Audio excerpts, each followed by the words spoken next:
Այսօր փորձարկում ենք օրանջինայի հյութերը։ Ունենք այսպիսի գեղեցիկ շշով հյութ, երկու այսպիսի տարբերակ։ Դուք չգիտեմ, ես առաջին անգամ եմ փորձելու։ Գնացինք։ Առաջինը կփորձենք հենց սա։ That's thank you։ Ձեր կենացը։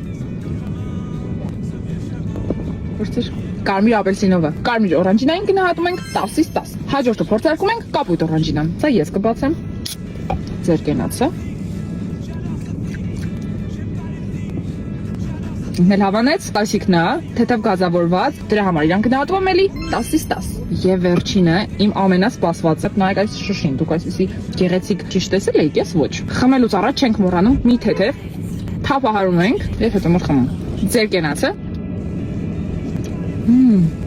Կուզես ճամենը շատ է հավանեցի իրականում։ Եկեք ձեզ 3 կարևոր փաստ ասեմ օրանջինայի մասին։ Առաջինը իրանք ունեն ֆրանսիական ծագում, երկրորդը բնական նարնջի հյութ է այստեղ եւ երրորդը եւ իրական պուլպան։ Դե ինչ սիրելիներս, օրանջինան ձեզ վստահորեն բոլորիդ խորհուրդ եմ տալիս անպայման գնեք, փորձեք, իսկ ես ձեզ կասեմ, պակա-պակա։